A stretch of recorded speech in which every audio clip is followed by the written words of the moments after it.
Welcome to Alderman Farms, where it's still Canuary, and I'm so excited about doing this video. And I'm going to tell you all about why I'm so excited while I'm cooking.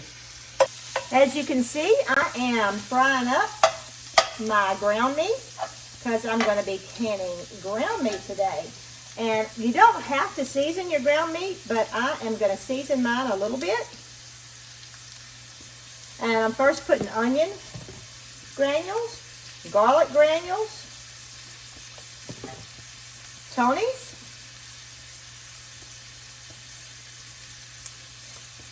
and salt. Now, I use these same 4 spices in everything I cook. So, I can use this for whatever I want to use it for. This is my last batch of ground meat. That's why there's such a little bit in each skillet. I figured it would be quicker to just go ahead and use the skillets I already had been using. It would have all fit in this skillet. I'm doing a total of 12 pounds of ground meat, and I honestly was not looking forward to having to do this, but it's actually going a lot faster than I thought it would. The ground meat that I've already cooked, I'm keeping warm in the oven. And while this is finishing up, I'm going to go ahead and get the rest of my supplies ready. All right, this is 2 quarts of water. I've seen it suggested to put 3 quarts in there because of the long canning time. So I'm going to go ahead and use the 3 quarts. I just don't want it to come above my jars, though I have seen where it can come above your jars. So this is my 3rd quart. You go by what your manual says. My manual does say 2 quarts. I'm going to do the 3 quarts because I'm going to be canning for 75 minutes just to ensure my canner doesn't run out of water, because if it runs out of water, that will be really bad. I have some of my jars here in my canner pot, and I have it turned on to warm my jars gradually. And over here, I have more of my jars to warm up, and I'm going to put some hot tap water in here because I don't want to warm them too fast. I love my little kettles. I'm going to add some boiling water from my kettle. I'm going to add a little more tap water. I just don't want to heat my jars up too fast. It's really cold in my house. If it was summertime, I would probably just add my warm water, but I don't want to break my jars. I actually have 2 of the kettles with the base. I have another kettle that matches this base that I picked up. I actually got mine at Dirt Cheap, and so if you have a Dirt Cheap store, go look there and test them, but they work wonderful. I love them. But if you don't have a Dirt Cheap, we've put a link down below to one similar to this. All right, now it's time. I'm going to start filling my jars. You want to leave 1 inch headspace in your jar. Filling these a little full because I'm going to come back through with my butter knife and just go right around the edges of my jars. They actually have a little tool that's plastic that's better to use than this because it won't mess your jar up. So I'm going to be getting one of those. Also, I haven't told you why I'm so very excited about doing this video and about Canuary in general. I have a secret. I have canned green beans in my canner, squash, tomatoes, and I've done it for 20 years or longer actually, but I've never canned meat.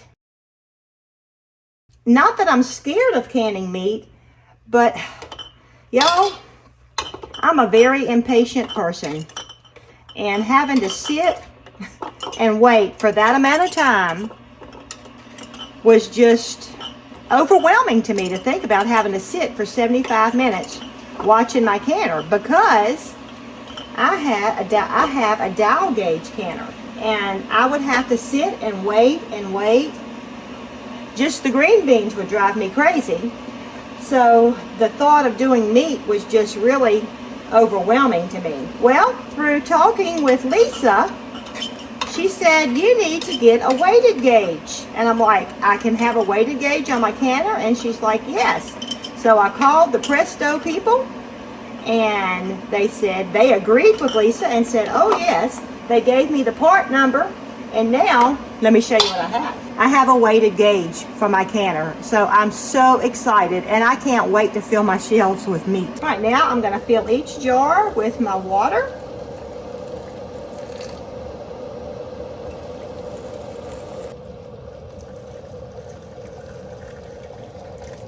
That's good to know. One of these pitchers filled up my 9 jars. For good measure, I'm going to go ahead and do this again just to make sure I release any air bubbles.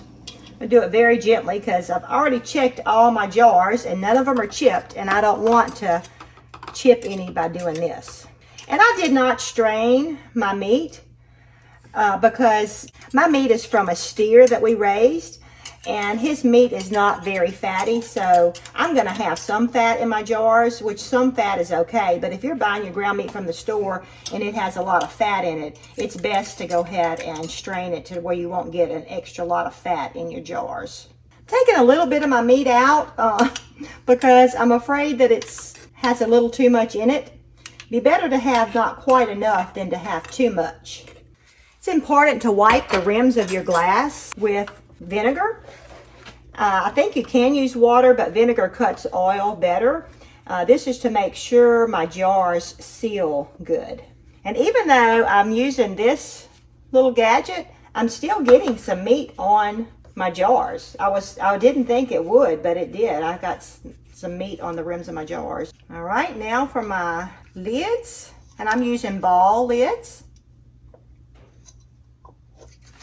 Okay, and then bands finger tight. And what I'm going to do is just get them going, and then when I put them in the canner, I'll get them how they're supposed to be. Because I can't really tell if I'm getting them just right because the jars are hot. So I'll make sure they're how they're supposed to be when I put them in the canner.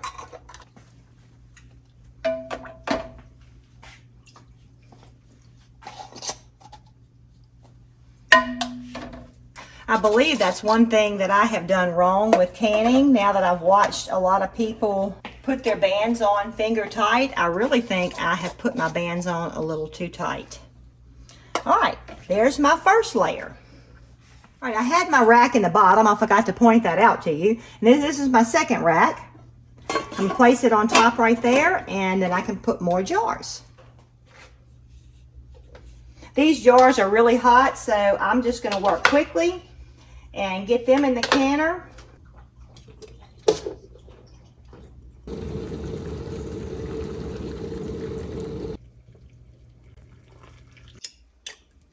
I got these, really I don't remember, I've always had them, but I love the way they looked, and now that I use vinegar a lot, I like to keep some handy in these little things rather than having to bring out the big jug. So I've just loved having these.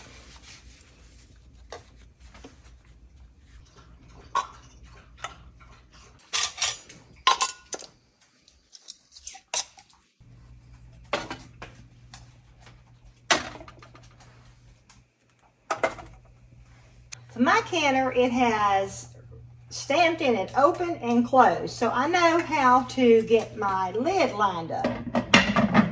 It goes just like that and on. And so my manual tells me to turn it all the way on high, and I have to wait for my steam to start coming out. A couple of things I want to share with you while I'm waiting on my steam to come out of my vent pipe. My canner is very old. I think the print date of this book is 75, but I still followed the instructions, not the recipes, for my canner, and it says to let the steam vent 7 to 10 minutes. Well, I thought a good sweet spot would be 8 minutes because, you know, I'm impatient, but everybody that I've watched with their videos lets theirs vent for 10 minutes, and that could be the reason that I've experienced water loss and stuff like that from my green beans. I'm not sure. But anyway, so I'm going to let it vent for, or steam, whatever the technical term is, for 10 minutes. Another thing, even in this book, and this is, you know, the dial gauge canner, it came with this jiggler, this, and it doesn't rock. It just keeps the steam in. I've had to watch my gauge and everything. Well, even in this book, it says to do 10 pounds of pressure, and it has a dial gauge. But from my research, and I talked to Lisa about it too, whenever you're pressure canning and you're going by your dial, it should be at 11 pounds of pressure. If it says 10 pounds, it should be 11 pounds. Now with me doing the jiggle, it's supposed to be 10 pounds, and I don't pay attention to my dial. But that was one thing, it don't say that in my book. I don't know if it says that in current books, but I also looked into my ball canning books, and it does say that at the very beginning of the canning, when it talks about canning, that if you're using a dial gauge regulator, that you should go at 11 pounds of pressure. So I just want to throw that out there. That's something that I didn't know, and I try and be really careful with my canning. I'm not scared of canning. I grew up with my mama using a pressure pot on the stove. I know bad things can happen with them. That's why you respect them and you're careful. But anyway, information. Time to set my timer for 10 minutes. All right, it vented, and now I have my jiggler on. I can't wait for it to start dancing. This is me before I had a jiggler.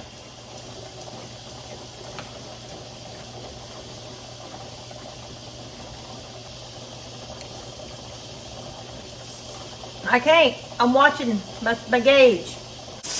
And here she goes. Isn't that beautiful? Look at that jiggle go. Now I have to play with my heat to keep it going about like that. And that can be a challenge. But after that, all I have to do is listen. Listen. Can you hear that? Not the dog coughing or sneezing. This is me after my jiggler.